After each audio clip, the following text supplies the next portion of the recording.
Iranians are cheering, so should we be worrying? Hi, everybody. I'm David Asam. Welcome to Forbes on Fox. Happy Easter, everybody. Iranians appear to be pleased with the outline of a possible nuke deal. Their chief negotiator touting it would lift all sanctions on his country, but some here say we've seen this show before and it won't have a happy ending for America or the world. Are they right? Let's go in focus with Steve Forbes, Rich Carlgard, Elizabeth McDonald, Sabrina Schaefer, John Tamney, and Bruce Japson. Steve, when the other side is happy in a negotiation, does that usually mean you've lost? Absolutely. As Churchill said about Munich, this thing is an unmitigated disaster. It's going to set the stage for a nuclear holocaust in the Middle East. Egypt, Saudi Arabia, and Turkey have already indicated they're going to go with their own nuclear programs. It's very simple, David. Either you have a nuclear program or you don't. The Iranians have it. They're going to continue with it. One detail we know, not one nuclear facility has to be closed down, and they can enrich uranium to their heart's content. Yeah. This is bad all around. And, Bruce, I know the old phrase, trust and verify. That was a Reagan phrase when he was dealing with the Soviets. But look at what some past inspectors have said about their attempts to get Iranians to open up their doors. We're still not in a position to conclude that all nuclear material in Iran is in a peaceful purpose.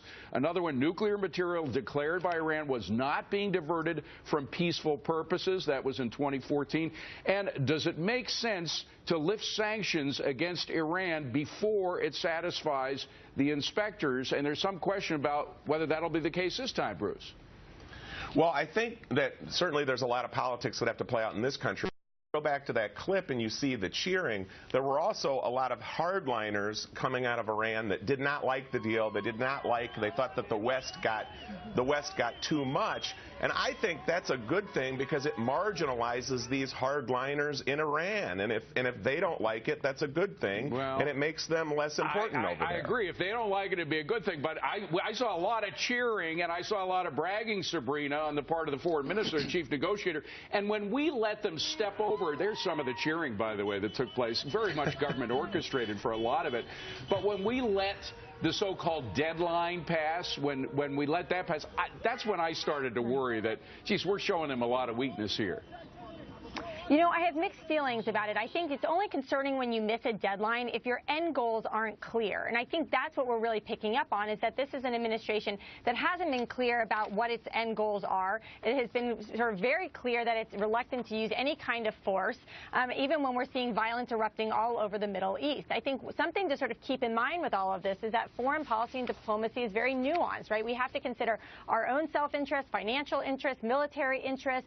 There's a lot of egos going on. You know, is John Kerry really there thinking about the United States' best interest, or is he looking to get a Nobel Peace Prize? So all of this goes into what's coming out of this deal, and that's where I think it's still unclear. Well, it's not unclear to the chief negotiator for the Iranians. And, Rich, here's what he had to say. He said Iran will participate in all the decisions regarding the nuclear planning, and the United States will lift all the sanctions. It's absolutely clear to him who's right, him or us. Well, obviously, if he said that and he feels that, then it's probably been signaled to him that that's what's going to happen by John Kerry or somebody else. I think Sabrina said something really, really wise here, and that is that John Kerry and President Obama seem to be driven for very personal reasons, for personal glory. Howard Feynman had a piece on Friday in the Huffington Post talking about Obama's legacy. My God, how narcissistic do you have to be to put the whole world at danger for your own legacy? Well, and EMAC, it's not about legacy. It's about what's good for the American public, for us, for our safety, for our economy. And Americans do not trust the Iranians by a large majority. 55% say you can't trust anything. 28% say you can only trust a little of what they say. Yeah, that's right. And there's a good reason that Americans smartly understand what's going on, as indicated by the poll. Listen, the Iranians have cheated and they've lied. No deal is better than this bad deal. They could make the existing centrifuges 20 times faster, which is the aim right now, and basically have smaller enrichment facilities that they could hide. And so the IAEA is already saying, they only answered one of our questions right now, are we going to what does regular access mean? Does that mean unfettered access to inspect their enrichment facilities? And Russia and China could veto veto any snapback economic sanctions that the administration is touting. John Tamney, the administration says this is going to be good for the economy because oil prices will come down because all that extra oil from the Iranians will come online. It's 1 million barrels a day. However, you look what happened with oil. When the deal was first announced, oil did drop about $1, but then it came right back up again when people looked at the details of the plan. So I'm wondering if the oil market has any trust in this. Well, you know, the oil is going to flow into the U.S. regardless. This only becomes an oil story if the U.S. intervenes, because that would be negative for the dollar. I guess my problem is, once again, why are we negotiating? I keep hearing that Iran is a rogue state, so any agreement, whether strong or weak, is not worth the paper it's printed on. At some point, do we say that we needlessly elevate these countries, Cuba, North Korea, now Iran, by negotiating with them in the first place? What do you think about that, Steve? Well, you negotiate with Iran precisely because it's going to get the bomb, which has huge implications for the Middle East. Barack Obama has this strange fantasy that Iran should be allowed to dominate the Middle East, recreate the part of the Persian Empire, and it'll work well with the U.S. It's crazy, but that's his vision. It's not ego so much as this is what he thinks the world ought to do.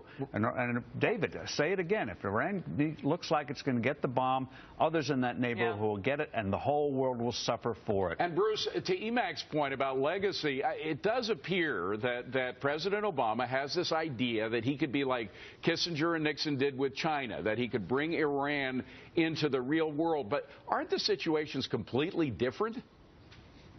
Well, I think they are different, but I am of the thought of nothing is lost until you give up. And I think that what is shown here is that, you know, you're shining more light on the deal, you're moving ahead. I think one thing that I am really disappointed in is there was a Pew poll out in the last week that said only 27% of Americans were even paying attention and knew these talks were going on, which I think is really unfortunate for anybody who's declaring victory. Well, I got to say, Emac, one of the reasons Americans don't care is because they're more worried about their jobs. We had that terrible jobs figure. We're going to talk about more about that later in the show. But there are other things in people's mind. Maybe they just don't give that much credence to this deal. I do think people are watching in America. I really do. Listen, no agreement until everybody's in agreement. How about that? The Economist magazine is saying that too. And by the way, if Iran has cheated and lied all this time, other countries seeking the bomb could also cheat and lie too to international inspectors. And by the way, as Katie McFarland has said, 70% of the population in Iran is under 30. Remember, there was an uprising there that we ignored. Why not toughen it out and wait out the mullahs until they get out, right? And Sabrina, I love the way the president puts it. There's no alternative. Either a deal or war, either now or later. There is another alternative. As we mentioned before, Ronald Reagan turned around the Soviet empire by empowering the people that were for freedom within that empire. We have done nothing of the same sort in Iran, have we? Yeah, no, and I think what we really would like to see, obviously, is sort of a gradual overturning of the regime rather than some kind of immediate revolution. And part of that goes to the reason that why we may, you know, in the best case scenario, why we would, in fact, try to negotiate with Iran. It's not because we actually believe that they're negotiating in any kind of good faith.